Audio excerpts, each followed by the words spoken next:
Kinabukasan, pasado alas 9 na ng umaga, noong magsigising sina Magnus. Halos magkasabay-sabay sila noong bumaba. Pagkarating nila sa baba, ay naroon si Mang Ambo.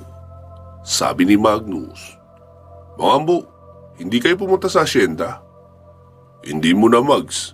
Di ba, mamayang hapon na ang alis nyo? Kaya dito muna ako mag-a-assist sa inyo hanggang sa makaalis kayo. Pero galing na rito kanina si Isay. Nagpasama kay Tomby. Naghatid ng maraming kakanin. Ayun sa lamesa may puto bigas, kutsinta, suman at leche flan na panghimagas." "Wow, ang dami naman pala. Sige, mag-almusal lang kami. Tara na sa kusina, Carlo at Brittany. Marami daw ang kakanin sa lamesa. Hinatid noong dalagang iniligtas ko sa Bicol dati. Tapos dito ko na pinatira, kasama ang kapatid niya at ang kapitbahay nilang matandang byuda." Sabi naman ni Carlo, "Ang dami mo rin palang mga inampun sa mga iniligtas mo. Naikwento sa akin ni Mang Ambo na halos lahat ng naroon nakatira sa asyenda ay mga ampun mo mula sa mga tao at pamilyang iyong nailigtas." "Oo, Carlo. Minsan kasi hindi sapat ang pagtatanggol sa kanila laban sa mga aswang. Kadalasan, ang totoong kalaban ay ang sitwasyon sa buhay at kahirapan. Kaya kung maaari naman silang mailipat, ay iniuuwi ko na lang rito. Napakalawak pa naman ang hasyenda, kaya matagal pa yun mapupuno. Kahit pa doon ko patirahin lahat ng naililigtas ko. Tsaka, mas marami akong mapagkakatiwalaan sa hasyenda dahil sa kanila." "Sa bagay, may punto ka naman dyan, Magnus. Isa sa mahirap mahanap sa ngayon ay ang mga taong mapagkakatiwalaan. At siguradong lahat ng mga inampun mo ay hindi ka tatraydorin dahil iniligtas mo na nga ang buhay nila sa kapahamakan, pati pa sa kahirapan." Tumango-tango na si Magnus sa mga sinabi ni Carlo. Matapos nila makapag-almusal, ay doon na muna sila tumambay sa may terrace habang bitbit ang kanya-kanyang mug na may kape. Ilang saglit pa ay dumating naman sina Aling Maming kasama si Maris. Dala ang mga pang-ulam nila. Sabi naman ni Magnus, "Ano pong ulam, Aling Maming?" "Di, gaya ng request mo. Karne uli, inihaw na liempo, at inihaw rin ng mga hita ng manok. Buong magdamag yan nakababad sa marinade, kaya siguradong malasa talaga." Sabi naman ni Maris, "Magnus, after lunch tayo aalis, di ba?" "Oo, Maris. Kahit mga 1:30 ay okay na yun. Siguro naman natunawan na tayo noon kaunti. Handa na ba ang mga baon nyo?" "Oo, ready na kami ni Oliver." "Okay, sige. Kami rin dito ay handa na." Matapos mag-usap ay bumalik na rin sila Maris sa kanilang bahay. Sina Magnus at Carlo naman ay inasikaso ang mga armas na dadalhin. 2 itak ang dala ni Magnus. Isang mahaba at isang katamtaman lang. Dala niya rin iyong kanyang crossbow. Sina Carlo at Brittany ay pareho rin naghanda ng itak at mga granada na inilagay nila sa mga gilid ng kanilang backpack. Sumapit ang alas 12 ng tanghali. Sabi ni Magnus, "Tara na, magtanghalian na tayo para makaalis na tayo ng 1:30 na hindi sobrang busog." "Okay, sige." Sagot naman ni Carlo at nagpunta na sila sa hapagkainan. Nauna na kasi roon si Mang Ambo para maghain ng mga pagkain. Sabi pa ni Mang Ambo, "Mags, naglagay na rin ako ng inihaw na liempo sa isang airtight na Tupperware. Inilagay ko na sa bag mo, ha? Naroon na rin ang adobong walang sabaw. Nasa bag naman nila Carlo at Brittany ang butane stove, bigas at iba pang mga pagkain. Lahat kayo ay may dalang galon ng tubig. Naglagay na rin ako ng filter sa mga bag nyo para kapag naubusan kayo ng tubig ay pwede kayo makakuha ng tubig kahit saan. Basta gamitan nyo lang ng filter para hindi masira ang tiyan nyo. At siguradong magiging malinis na iyon." "Salamat sa tulong mo, Mang Ambo, sa paghahanda, ha?" "Ano ka ba, Mags? Wala ito. Kung pwede nga lang na sumama ay sasama talaga ako para may magbibitbit ng mga gamit at mga pagkain nyo. Kahit wag na akong tumulong sa laban. Kaso, sabi mo, hindi pwede roon ang walang kakaibang talento sa laban dahil mapapahamak talaga agad. Opo mga ambo, totoo po yun. Yun nga rin ang sinabi ni Lino, di ba? Oo nga eh. Kaya mas lalo akong kinabahan sa lakad nyo dahil sa mga sinabi ni Lino. Tama ka mga ambo, pero malaking bagay ang mga advice ni Lino. Sila kasi ay sanay maglakbay sa dimensyon ng mga engkanto at marami rin siyang kasangga ng mga engkanto. Kaya marami ang nagpapayo sa kanya. Oo Magnus, tama ka rin dyan. Pero huwag kang mag-alala. Kayang-kaya nyo ang misyon na yan at sapat naman ang grupo nyo para magtagumpay. Basta, huwag lang siguro kayong padalos-dalos. Hindi naman kayo nagmamadali, di ba? Lalo at iba yata ang takbo ng oras doon. Oo mga ambo, salamat. Seryosong wika ni Magnus at nagsimula na silang kumain. Tahimik silang lahat na kumakain at ini-enjoy ang ulam nilang inihaw na liempo ng baboy at malalaking hita ng manok. May sausawan na rin sila na toyo na may maraming sili at kalamansi. Kaya halos napapapikit sila sa sarap habang ngumunguya. Lalo at iniisip nila na baka buwan ang lilipas bago sila makakabalik sa mundo ng mga tao at muling makakakain ng ganoong pagkain. Noong matapos silang makakain ay inilabas naman ni Mang Ambo ang dalawang 1.5 liter na Coke mula sa freezer. Sobrang lamig noon at nagyayelo pa nga sa sobrang kalamigan. Puro malalaking baso ang pinaglagyan ni Mang Ambo at iniabot sa kanila isa-isa. Muli na naman silang napapapikit sa sarap ng malamig na inumin na gumuguhit sa kanilang lalamunan. Noong makainom na ng mahigit sa kalahati ay muli iyong binuhusan ni Mang Ambo hanggang sa muling mapuno sabay sabing, "Sige na, doon na muna kayo sa may sala magpahinga. Dalhin nyo na ang mga baso nyo." Sabi naman ni Carlo, "Grabe ang last lunch natin, parang bibitayin eh. Sobrang sarap na nga ng ulam, sobrang lamig pa ng Coke." Sabi naman ni Magnus, "Oo, tama ka Carlo. Pero kailangan natin samantalahin ang mga ito dahil wala nang malamig na Coke sa pupuntahan natin." Oo nga eh, kaya tama ito. Enjoyin natin ang huling oras natin rito sa mundo ng mga tao. Sagot namang muli ni Carlo at nagpunta na sa sala. Sumunod na rin naman ang asawa niyang si Brittany. Pagkarating sa sala ay sabi ni Magnus, "Brittany, kumusta si mama mo?" "Ayos naman siya. At ayos na rin siya doon sa pinaglagyan namin. Walang nakakakilala sa kanya at may malapit na bilihan ng pagkain. Kaya wala na siyang kailangan gawin pa sa malayo. May TV rin naman siya roon, kaya may mapaglilibangan siya habang naghihintay sa pagbabalik ko." "Eh yung mga impormasyon na kailangan natin, nakuha mo ba lahat?" "Oo Magnus, higit pa sa kailangan natin ang nalaman at nakuha ko. At ngayon pa lang ay masasabi ko ng mukhang higit pa sa alam nating panganib ang naghihintay sa atin roon.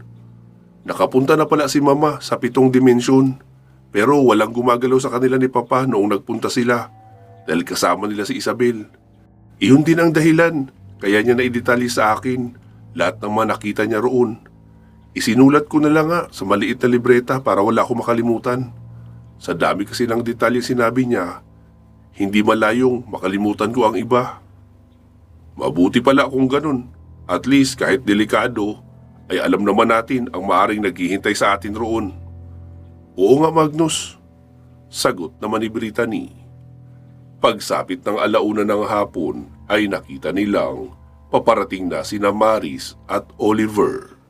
Parehong naka-cargo pants na itim at naka-black tactical boots at may malalaking bag sa likuran.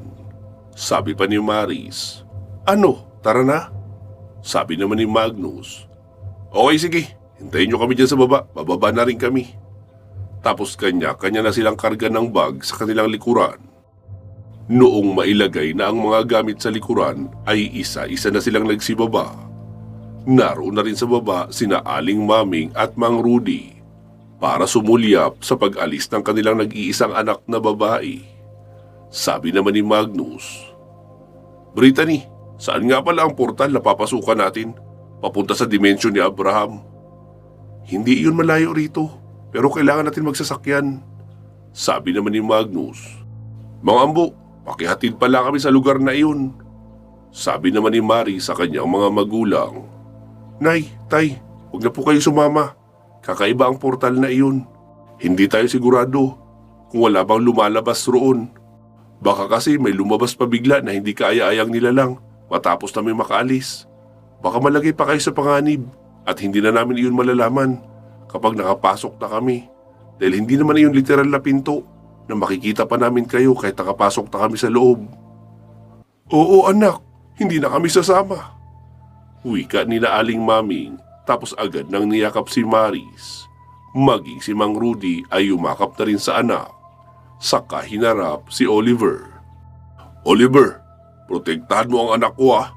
Hindi ko siya maaaring ihabilin kay Magnus dahil walang kapangyarihan si Magnus ngayon para lumaban sa mga kakaibang nilalang." "Opo Mang Rudy, gaya ng sabi ko sa iyo, tagabantay ako ng inang babaylan. Iyon ang pangunahing responsibilidad ko. Mag-iingat kayo Oliver ha. Ikaw rin Magnus." Wika ni Mang Rudy. Tapos nagsisakay na ang lahat sa jeep. Saka na pinatakbo iyon ni Mang Ambo. Sinabi ni Brittany na ang address na napag-alaman nila ay isa iyong lumang warehouse ng Death Council na nasa may dulong bahagi ng Santa Ines. Noong makarating roon ay sabi ni Magnus, "Mang Ambo, umalis na rin kayo agad. Gaya ng sabi ni Maris, hindi namin alam kung may lumalabas pa na kakaibang nilalang mula sa loob noong portal kapag nakaalis na kami. Baka mapahamak pa kayo rito." "Okay sige Mags, aalis na ako." Sagot ni Mang Ambo at agad na ngang umalis. Noong naroon na silang lahat sa tapat ng gate ay nakita nilang nakakandado iyon. Sabi naman ni Magnus, "Paano ito? Lalagariin natin?" Sabi naman ni Carlo, "Naging komedyante ka na paunti-unti Mags ah. Okay na, ako na bahala dyan." Wika ni Carlo at lumapit agad sa nakalaylay na kandado sa kadena. Bahagyang lumaki ang kanang kamay ni Carlo at nagkaroon ng balahibo. Sa kanya piniga ang kandado. Tila malambot na bagay lang iyon na nabasag. "Tara na sa loob," wika pa ni Carlo at nauna na sa pagpasok. Nang may lumabas naman na 4 na mga lalaki. Mapupulan na ang mga mata noon na tila hindi nag-aalangan na ipaalam ng mga aswang sila. Sabi ng isa sa mga iyon, "Ano sa tingin nyo ang ginagawa nyo?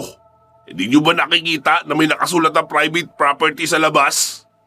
Sabi naman ni Carlo, "Oo nga mga pare, nabasa namin iyon." "Eh kayo, mga aswang kayo no?" "Oo, at magiging laman dyan namin kayo ngayon." Wika noong isang aswang, tapos 2 sa kanila ang sumugod papunta kay Carlo. Halos magkasabay silang tumalo ng mataas at ipinakita ang kanilang mga matatalim na kuko na mukhang isasaksak nila iyon sa dibdib ni Carlo. Pero ngumiti lang si Carlo. "Hindi lang kayo ang mga aswang rito mga pare, ako rin." Wika niya, sabay humaba ang 2 braso at sinalo ang leeg ng 2 iyon at piniga ng malakas. Kumikisay-kisay ang 2 sa ere hanggang sa tuluyang madurog ang leeg nila at humiwalay ang ulo. Nanlaki naman ang mga mata ng 2 natira tapos sumigaw ang isa sa mga iyon, "Isa kang traitor sa lahi ng mga aswang! Dapat sa'yo ay mamatay na!" Wika noon sabay sumugod. Pero noong kumalmot sila ay laking gulat nila dahil nawala si Carlo sa kanilang harapan. Kaya nagpalingalinga sila sa paligid.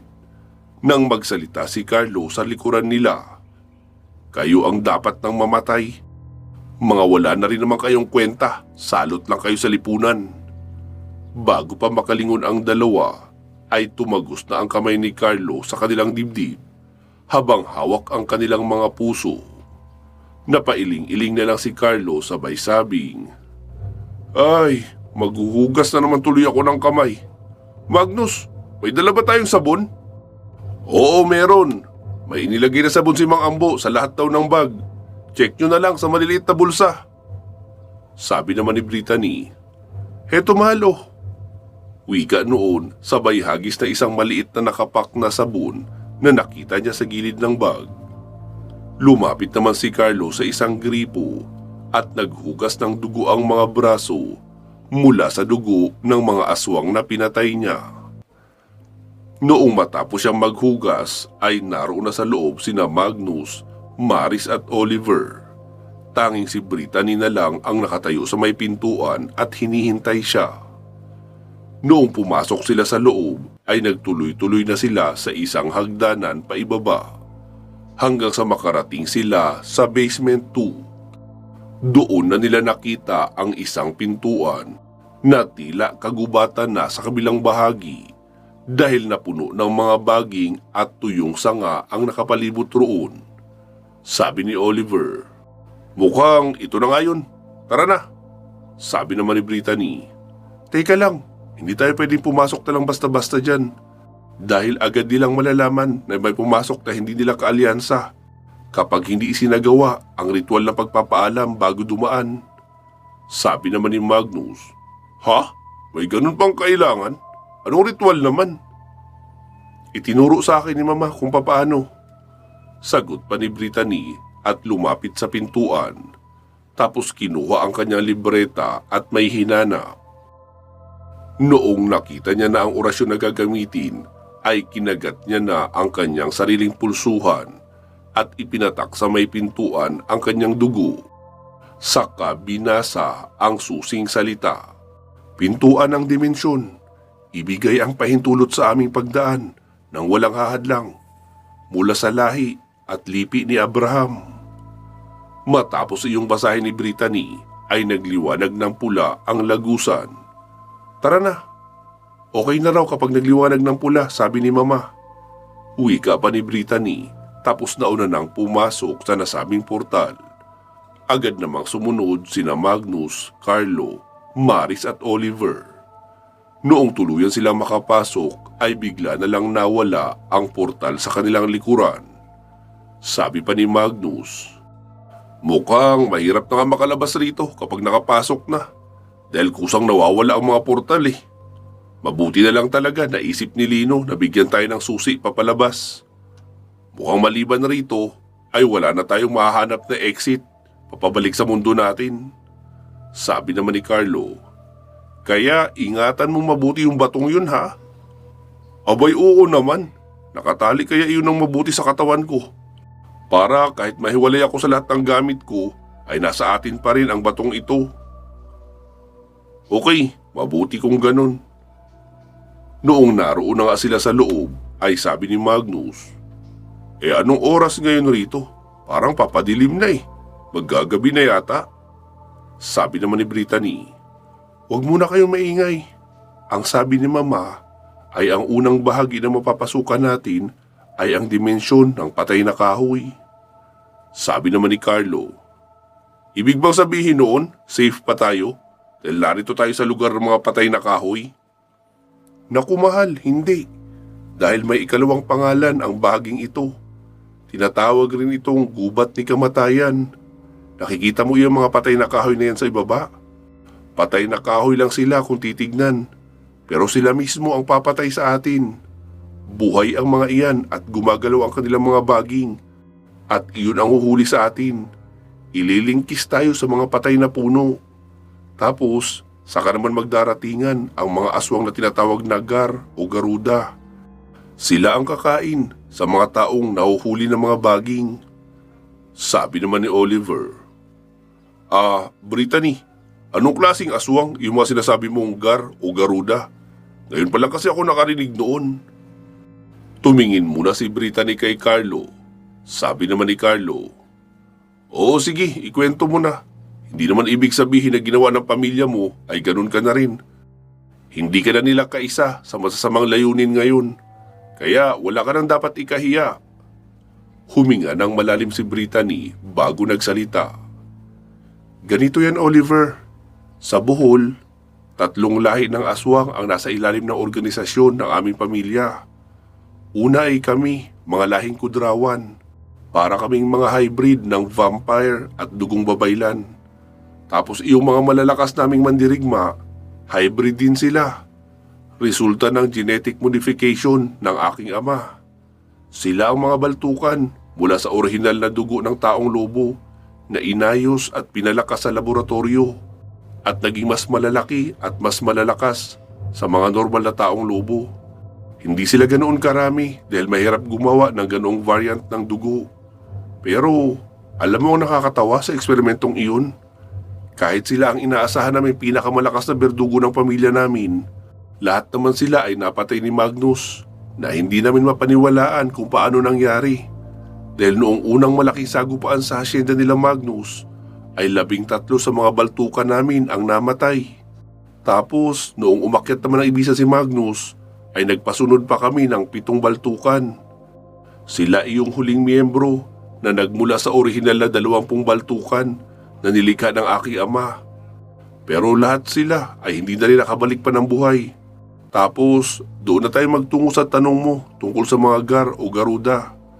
Ang pangatlong uri ng mga aswang na nilikha ng aking ama ay ang mga tiklaso. Parang kalibel lang sila ng mga pangkaraniwang aswang. May mga pakpak sila, kaya madalas ang trabaho nila ay monitoring at surveillance. Bihira silang utusan para sa direct assault. Pero kapag naging magulo na ang lahat at pangmalakas ang sagupaan na, ay kasama na rin sila. At karamihan rin sa kanila ay nilipol ni Magnus at ng pamilya niya. At dahil sa pagiging desperado ni Papa, ay nag-hire siya ng maraming empleyado kuno para sa hasyenda. Pero iba ang ginawa niya. Ginawa niya silang mga tiklasong aswang.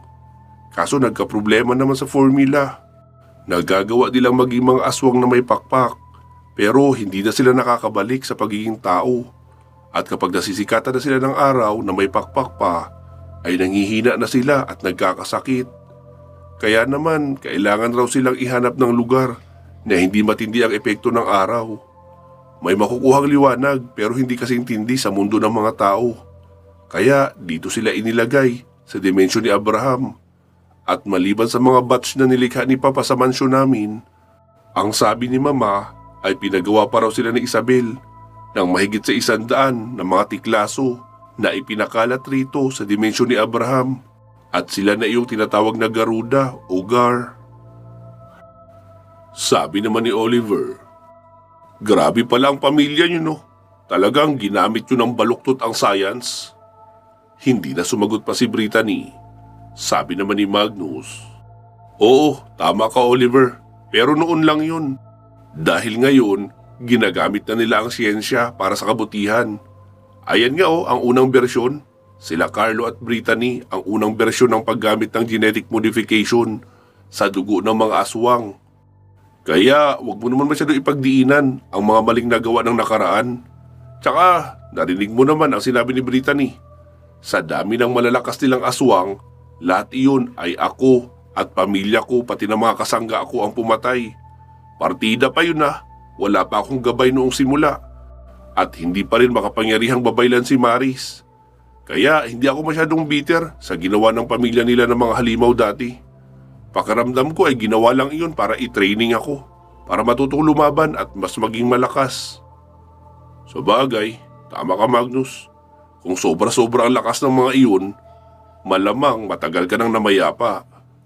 Oo nga pero hindi ko sinasabi na natalo ko iyon sa madaling paraan Siyempre lahat iyon ay buwis buhay din at sa pagtutulungan namin ng mga kaibigan ko. Kaya hindi rin ganoon kadali.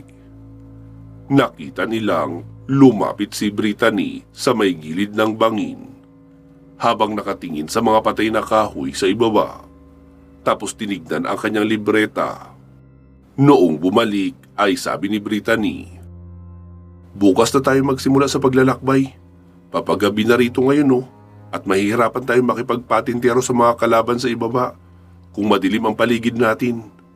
Sumagot naman si Magnus, "Oo sige, mukhang mahirap din bumaba sa pangpang na ito kung ganitong papaubos na ang liwanag. At kung may darating pang mga gar, ay mas lalo na tayong mahihirapan. Sabi naman ni Oliver. Di sige pala, magsimula na tayo maglagay ng mga toldang mapagpapasilungan natin para sa buong magdamag. Sige, ilalabas ko na rin ang mga pagkain natin. Pinapauna naman tayo ni Aling Maming ng maraming kanin. Sapat na ito para sa hapunan. Tapos yung inilagay naman ng mga abo na liempo. Saktong-sakto pa ito sa hapunan nating lahat. Oo sige, masarap yan, gusto ko yan. Pagsang-ayon naman ni Carlo. Nagtulong-tulong na nga sila sa pagsiset up ng kanilang pansamantalang camp na mapagpapahingahan sa buong magdamag. Pansamantala po muna natin puputulin dito itong ating kwento. Magsama-sama po tayong muli sa part 210. Mga katribo, nasa kabilang dimensyon na sila ha. At dito na magsisimula ang totoong mga panganib. Samahan niyo ako muli sa kasunod nito. Mag-iingat po kayo palagi. At hanggang sa muli.